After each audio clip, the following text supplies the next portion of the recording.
जब दिन चल रहा हो बिजी और चाहिए थोड़ा ब्रेक,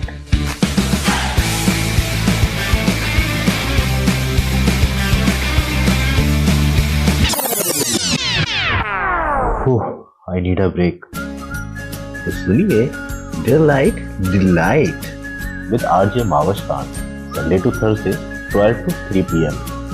रेडियो वही अपना FM 107।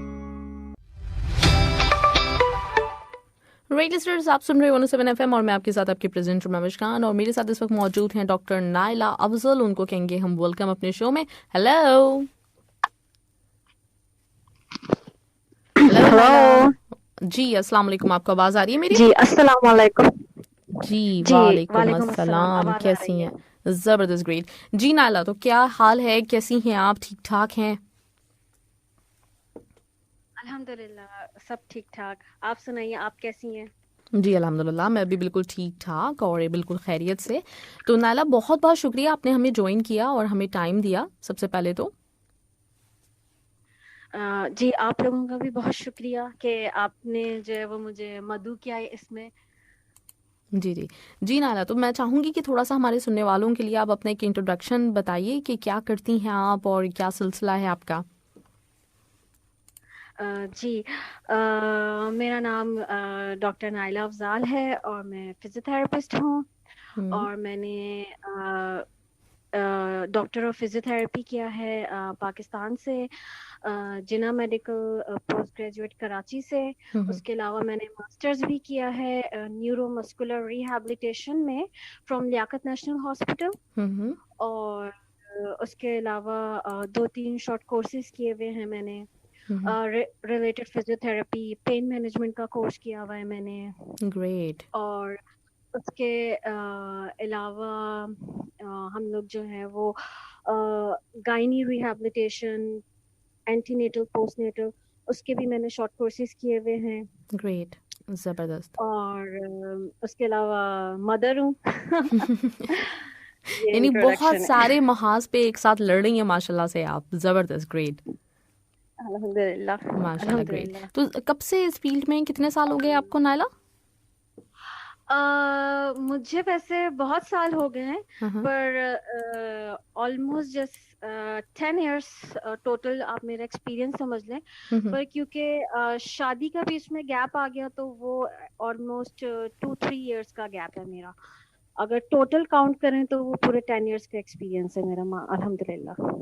माशाल्लाह माशाल्लाह, ग्रेट, ज़बरदस्त। अच्छा, तो मैं ये पूछना चाहूँगी फिजियोथेरेपी के हवाले से कि ये जो मतलब आप इस फील्ड में हैं, माशाल्लाह से काम कर रही हैं, तो ये कितना उसमें अगर आप मुझे ये बताएं कि जैसे जो लोग हैं, अक्सर जिन लोगों को इस तरह की प्रॉब्लम्स आ रही होती है ना, अक्सर हम सुन रहे होते हैं जैसे जैसे एज बढ़ती है तो लोगों को मसल्स पेन और इस तरह की प्रॉब्लम्स ज़रा बहुत ज़्यादा आते हैं, लेकिन वो अमूमन घर के टोटके और जो घर पे जो जो चीज़ें हो सकती हैं, एक्सरसाइजेस हो सकती हैं, वो अपने तौर पे अप्लाई करते हैं। तो आपको लगता है कि लोगों में अब इतनी ज़्यादा अवेयरनेस बढ़ गई है कि फ़ौरन से कांटेक्ट करते हैं वो फिजियोथेरेपिस्ट से? अच्छा, देखिए ये यहाँ पे बहुत ज़्यादा फ़र्क आएगा। जैसे पाकिस्तान में स्टिल अभी भी लोगों को अवेयरनेस की ज़रूरत है, मगर पिछले अगर 10-15 सालों में देखा जाए तो लोगों में बहुत ज़्यादा अवेयरनेस आई है, पर स्टिल अभी भी ज़रूरत है पाकिस्तान में। मगर अगर आप यहाँ सऊदी अरेबिया या बाहर की किसी कंट्रीज़ का करेंगे तो लोग जो हैं वो फ़ौरन कॉन्टैक्ट करते हैं। और यहाँ पे ये भी है कि विदाउट डॉक्टर कंसल्टेशन भी डायरेक्टली आपके पास जो है वो पेशेंट आ जाता है अपनी कंसल्टेशन के लिए। तो ये एक बहुत फायदेमंद बात है कि अगर आपको, क्योंकि घर में टोटके करने से अक्सर ये होता है कि लोगों को वो एक्सरसाइज, उनका दर्द हो रहा होता है और हर किसी के जो है वो अलग किस्म का दर्द होता है और वो एक ही चीज कर रहे होते हैं। तो कोई एक्सरसाइज किसी पर्सन के लिए होती है और कोई एक्सरसाइज किसी पर्सन के लिए होती है, तो वो हर पे, मतलब वो एक टोटका हर पे अप्लाई नहीं हो सकता है। तो इट्स बेटर कि आप जो है वो फिजियोथेरेपिस्ट से कंसल्ट करें, वो आपका पूरा असिस्टमेंट करते हैं, हम आपका पूरा, फिर आपका पूरा ट्रीटमेंट प्लान बनाते हैं और फिर उसके अकॉर्डिंगली हम आपकी जो कंडीशन जैसे जैसे बेहतर होती रह जाती है, हम ट्रीटमेंट प्लान पूरा चेंज करते रहते हैं। और वो स्पेसिफिक, इंडिविजुअल स्पेसिफिक एक्सरसाइजेज होती हैं। राइट, ग्रेट, ज़बरदस्त। अच्छा, ये भी मैं पूछना चाहूँगी नाला, जैसे भी आपने बात की कि हमारे मुल्क की और फिर अगर हम दूसरे कंट्रीज़ की, मिडिल ईस्ट की बात करें, यूरोप साइड की बात करें, तो इसमें वाकई ये वाला जो इशू है ये देखने में आता है कि हमारी यहाँ नॉर्मली यही होता है कि हर चीज़ का एक ही हल है। अगर किसी की समझेंगे बोन्स में दर्द हो रहा है तो या तो दूध पी लो या हल्दी डाल के दूध पी लो। इस तरह के कुछ हम लोगों ने टोटके रखे हुए हैं घर पे कि कुछ भी हो जाए तो हम वो या तो पैनाडॉल खा लेंगे या इस तरह से कर लेंगे। तो एक तो ये प्रॉब्लम आ जाता है। दूसरी चीज़ ये कि हमारे यहाँ ये भी देखने में आता है, हमारे जैसे जितने भी ममालिक हैं, पाकिस्तान, इंडिया, बांग्लादेश वगैरह, कि उसमें लोगों में, और स्पेशली अगर हम खवातीन की बात करें, तो ये जो बोन्स का प्रॉब्लम होता है, मसल्स का प्रॉब्लम होता है, इस तरह की जो प्रॉब्लम्स हैं वो बहुत अर्ली एज में आना शुरू हो जाते हैं। मतलब 30s के बाद 40s में शुरू हो जाता है ये प्रॉब्लम। अगर हम दूसरे मुल्कों में देखें तो इस तरह के इश्यूज उनको आते नहीं है, देर से आते हैं, कि 70s 80s में आते हैं। तो इसका क्या रीज़न हो सकता है? अच्छा, इसके देखें दो बहुत बड़े रीजन है। एक तो ये है कि अगर आप स्पेसिफिकली फीमेल्स की बात करें, हमारी डाइट बचपन से ही सही नहीं होती है। ठीक है, हमें कैल्शियम इन रिच फूड खाना है, हमें आयरन इन रिच फूड खाना है, हमें वेजिटेबल्स पे ज्यादा फोकस करना है, हमें दूध, दही और थोड़ा बहुत चीज, मतलब आपने अपनी कैल्शियम का इंटेक, अगर आप दूध नहीं पीते हैं तो आप दही खा के भी जो है वो अपना कैल्शियम का इंटेक पूरा कर सकते हैं। ठीक है, और एक ट्रायंगल चीज भी आप खा सकते हैं, इट्स हेल्दी। ठीक है, कॉटेज चीज बहुत हेल्दी है, आप कॉटेज चीज खा सकते हैं अगर वेट गेन इससे नहीं होता है, कि आप महदूद अमाउंट में अगर खाएं। इसके अलावा दूसरी चीज ये है कि हमारे यहाँ लोग जो है वो फिजिकली एक्टिव नहीं है। ठीक है, औरतें, और इसमें तो मैं मर्द को भी कहूंगी कि औरतें कहती हैं हाँ हमने घर का काम कर लिया, खाना बना लिया, और स्पेशली पाकिस्तान में तो जो है वो सब झाड़ू पोछे और मॉबिंग और सबके लिए सब मेड्स ही आ रही होती है, तो वो फिजिकल एक्टिविटी भी नहीं होती। वो हल्का फुल्का घर में सीढ़ी से एक दफा दो दफा नीचे उतर गए और कहते हैं भाई हमारी तो फिजिकल एक्टिविटी होती है। तो ये फिजिकल एक्टिविटी बहुत मॉडरेट लेवल की फिजिकल एक्टिविटी होती है। हमें जो है वो विग्योरस, मॉडरेट टू विग्योरस एक्टिविटी को हम कहते हैं कि ये फिजिकल एक्टिविटी है, जिसमें जब आप कॉन्स्टेंटली जो है वो आपका सांस जो है वो थोड़ा इंक्रीज हो और फिर जो आप वो उसको मेंटेन करें। This is what we have to do in physical activity. ठीक है, तो ये जो है वो बचपन से ही, इवन मैं तो कहूंगी कि बच्चों में भी अब ओबेसिटी का इतना आ गया कि they are not physically active. अब कोविड की वजह से और बच्चे और स्क्रीन टाइम, उनकी ऑनलाइन क्लासेस, स्क्रीन टाइम, फिर उसके बाद भी पेरेंट्स जो है वो बच्चे वीडियो देख रहे हैं, वो देख रहे हैं, सब स्क्रीन टाइम। वो फिजिकल एक्टिविटी बचपन से ही बच्चे नहीं कर रहे हैं, तो वो फिर जब अपने एडोलेसेंट में जा रहे हैं, फिर अपनी अडल्ट एज में जा रहे हैं, तो फिर ये प्रॉब्लम जो है वो फिर उन लोगों को ज्यादा जल्दी होती है जो फिजिकली एक्टिव नहीं होते हैं। या अब अगर खुद भी अगर अपना मुशाहिदा करेंगी तो उसमें आप यही देखेंगे कि उन लोगों को ज्यादा जल्दी प्रॉब्लम होती है जो फिजिकली एक्टिव नहीं होते हैं। जो एक जैसे मैं कहूँ, हमारे पूरे 24 आवर्स है हमारे पास, उसमें से हमें सिर्फ 1 आवर भी नहीं, एटलीस्ट 35 मिनट्स भी आप डेली निकालें कंसिस्टेंसी से, तो आपको वॉक कर लें, मतलब आप थोड़ी सी ब्रिस्क वॉक कर लें, या आप साइकिल चला लें, या आप मतलब कोई थोड़ी बहुत एक्टिविटी कर लें।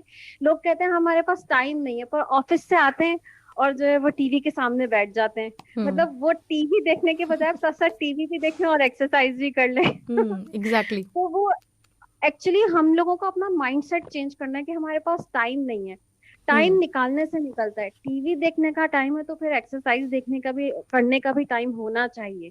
और मैं कहती हूँ सबको निकालना चाहिए, और बच्चे, बड़े, बूढ़े, सब, everyone should be physically active. अगर फिजिकली एक्टिव होंगे तो ये कैल्शियम और जोड़ों का दर्द और मसल्स जो लोगों के ऐड जाते हैं वो इसीलिए एक बहुत मशहूर है, मैं उनका नाम भूल रही हूँ, उनका एक वो है कि when the muscle which is keep moving will never get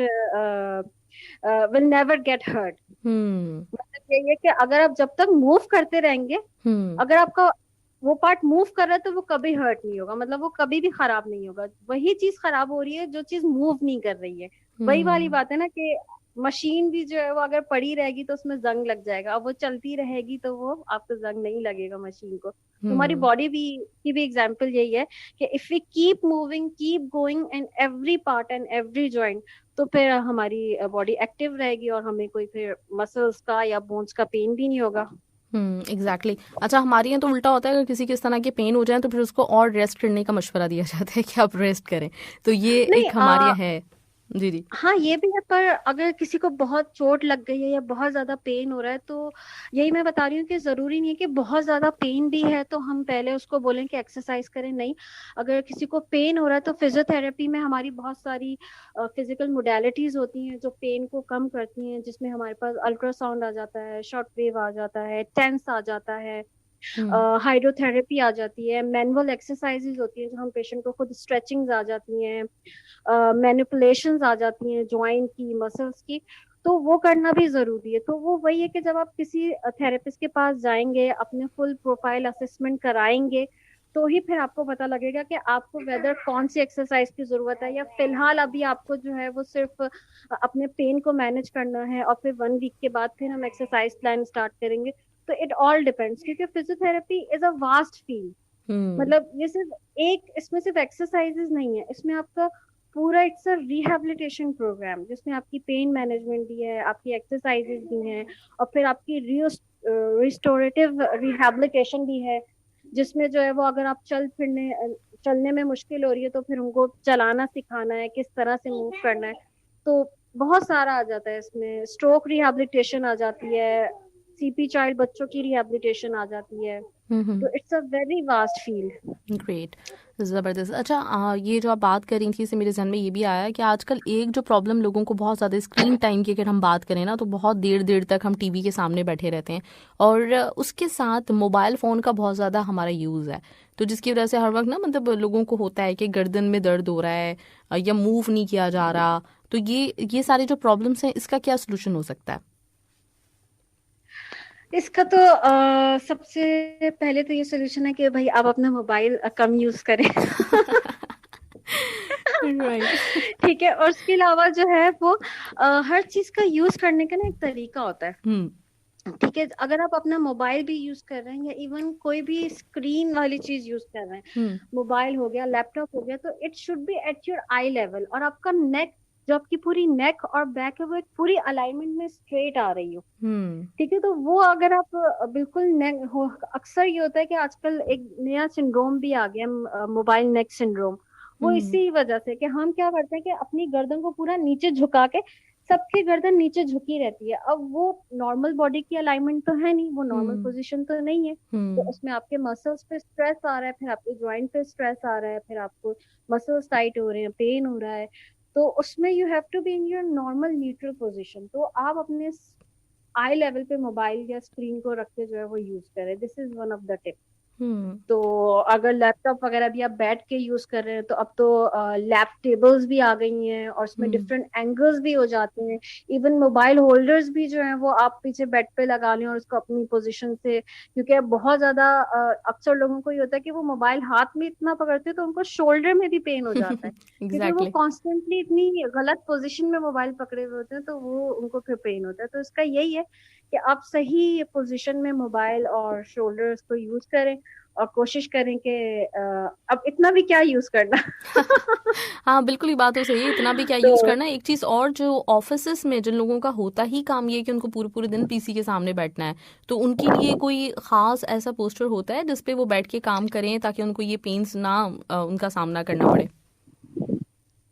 जी, इसकी तो पूरी एक अर्गोनॉमिक्स है, इसमें टेबल की हाइट, चेयर की हाइट, आप अगर जिस चेयर पे बैठ रहे हैं तो आपका हिप, नी और फुट जो है वो पूरा 90 डिग्रीज पे आ रहा हो, और आपकी टेबल की हाइट ऐसी हो कि अगर आप जो हाथ रख रहे हैं तो आपका जो एल्बोज है वो भी 90 डिग्रीज पे, और आपका पाम भी, जो आप माउस यूज कर रहे हैं, वो भी 90 डिग्रीज पे ही आपका पूरा न्यूट्रल हो। इस पे मैंने राइस कप पे जो है वो पूरी बहुत जबरदस्त सी प्रेजेंटेशन भी दी थी और पूरी पिक्चर्स के साथ बताया था। फिर हम्म उसके अलावा आपका मॉनिटर का लेवल जो है वो बिल्कुल 90 डिग्री, मतलब आपके बिल्कुल सामने आई लेवल पर हो, ठीक है, चेयर जो है वो इतनी लो हो कि आपके नीज बहुत ज्यादा पाँव ऊपर ना उठे हुए और बिल्कुल नीचे लेग भी बिल्कुल सीधी नहीं जा रही, पूरी 90 डिग्रीज का एंगल बन रहा।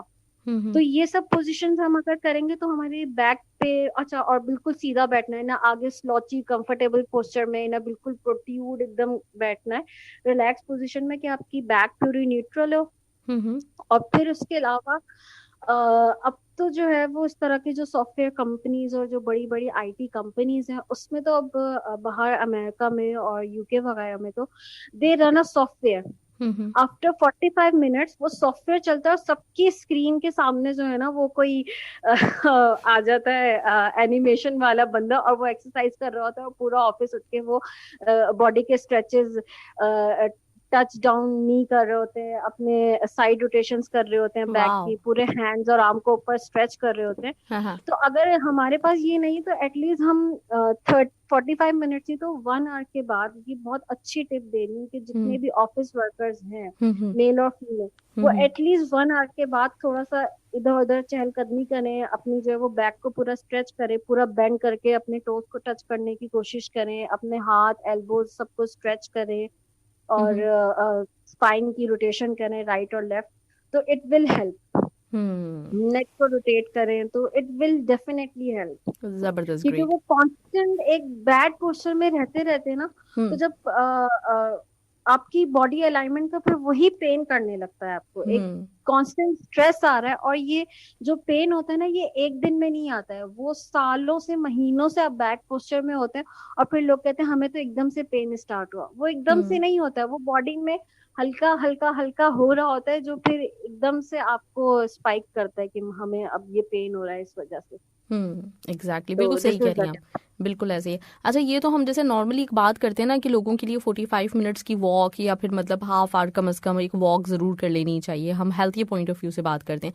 लेकिन अगर हम सिर्फ बात करें मसल्स पेन की और ये सारी जो प्रॉब्लम्स जो फिजियोथेरेपी के अंदर आते हैं, तो उसमें आप क्या एडवाइस करेंगी लोगों को कि कम से कम कितनी देर तक बॉडी स्ट्रेच या जो भी जो छोटी मोटी एक्सरसाइजेस किस तरह की होनी चाहिए? अगर कुछ टिप्स दे सकें आप कि जो हम करते रहें तो ये प्रॉब्लम्स हमें नहीं फेस करना पड़ेंगी, जो नॉर्मली हो जाता है ना कि शोल्डर आपका नहीं मूव हो रहा सही तरह से या कुछ इस तरह की जो प्रॉब्लम्स आते हैं, तो वो क्या ऐसी एक्सरसाइजेस जो हम कितनी देर तक मिनिमम टाइम कि अगर हम रोजाना उतना टाइम लगा दें और ये कुछ स्टेप्स कर लें, कुछ स्ट्रेचेस कर लें, तो उसकी वजह से हम सिक्योर रहेंगे किसी हद तक? अच्छा देखिए, अगर हम स्पेसिफिक जॉइंट और जब मसल की बात करते हैं ना, तो इसमें टाइम नहीं आता है, इसमें आपकी रिपीटेशंस आ जाती हैं और सेट्स आ जाते हैं। ठीक है, अगर आप शोल्डर की बात कर रही हैं तो अगर आप नॉर्मल पर्सन है, हेल्दी पर्सन है और ही वांट टू प्रिवेंट कि उसको कोई इंजरी नहीं हो, तो एटलीस्ट वो 20 रिपीटेशंस के 3 सेट्स इजीली करना चाहिए उसको। अच्छा, शोल्डर के अगर मैं सिर्फ एग्जांपल दे रही हूँ क्योंकि अगर सबका बताने लगेंगे तो बहुत ज्यादा टाइम भी हो जाएगा। कि जैसे आपने शोल्डर को जो है वो राउंड पूरा 180 डिग्रीज आपने जो है वो सर्कुलर मोशन में करा, फिर ऊपर नीचे, फिर दोनों फिंगर इंटरलॉकिंग करके ऊपर स्ट्रेट करके स्ट्रेच करा आपने, दोनों हेड्स को जो है वो बैक के पीछे रखे, पूरे अपने आगे के और पूरे स्कैपुलर जो आपके चेस्ट के और बैक के मसल्स को आपने स्ट्रेच करा। ठीक है, ये स्ट्रेचेस आप करें। उसके अलावा फिर बहुत अच्छा है कि आप स्टैंडिंग में टो टच करें। ठीक है, उसके बाद स्टैंडिंग में जो है वो साइड रोटेशंस करें, राइट और लेफ्ट पे अपनी बॉडी को मूव करें, आपकी लेग्स फर्म रहनी है, लेग नहीं मूव होनी। ठीक है, उसके अलावा आप जो है वो इन प्लेस रह के भी, जैसे घर में औरतें या मर्द एक ही जगह पे खड़े होकर जॉगिंग कर सकते हैं, तेज तेज चल सकते हैं, कि लोग कहते हैं हमारे नहीं है, तो आप इन प्लेस जॉगिंग और फास्ट वॉकिंग कर सकते हैं। ठीक है, उसके अलावा जो है वो क्रंचेस कर सकते हैं लोग आराम से जो है वो, और एक कोबरा पोज होता है जिसमें वो आप अपने बैक पे लेट जाएं और फिर अपनी अपर बॉडी को ऊपर लिफ्ट करें, ये बहुत अच्छा आपकी बैक के लिए बहुत अच्छा होता है। उसके अलावा प्लैंक्स करें, डिप्स लगाएं, बहुत सारी एक्सरसाइजेज हैं, होल बॉडी एक्सरसाइजेज जो आप लोग बहुत इजीली घर में कर सकते हैं। और अब तो नेट पे भी इतना सब कुछ अवेलेबल है। अगर आप नॉर्मल हैं, if you don't have any pain, मैं उन लोगों के लिए बता रही हूँ, क्योंकि जिनको पेन है तो वो तो सबसे पहले अपनी असेसमेंट ही कराएंगे और फिर उनको एक्सरसाइज प्लान उसके हिसाब से दिया जाएगा। मगर हाँ, अगर जो अल्हम्दुलिल्लाह फिट हैं, कोई पेन नहीं है और वो अपने आप को जो है वो फिट रखना चाहते हैं, तो वो इस तरह से इंडिविजुअल मसल्स को और ज्वाइंट को लेके जो है वो एक्सरसाइज कर सकते हैं। हम्म। तो ये टिप्स है मेरी। मगर जबरदस्त, ग्रेट। सबसे बेस्ट ये है कि अगर आप वॉक कर रहे हैं तो दिस इज, इवन अगर आप, कुछ लोगों को अगर टिप्स की बात है तो अगर आप स्विमिंग कर सकते हैं तो वीक में 3 डेज अगर आप स्विमिंग कर रहे हैं तो it's a whole body exercise. सही। तो अगर बाहर जाके, खैर अब आजकल तो कोरोना की वजह से ये सब भी लोग अवॉइड कर रहे हैं, तो हम्म। सबसे बेस्ट ये है कि आप जो है वो वॉक करें या घर में इन प्लेस जॉगिंग और डिफरेंट एक्सरसाइजेस करें। सही, ग्रेट, ज़बरदस्त नायला। और मेरा दिल तो चाह रहा है कि अभी मैं आपसे बहुत लंबी बात करूं, थोड़ी सी टाइम की हमारे पास कमी है, लेकिन इतना कुछ पता चल रहा है माशाल्लाह से कि हो रहा है कि ना, मतलब आपसे जितनी बात हो सके, जितना लोगों को फ़ायदा हो सके।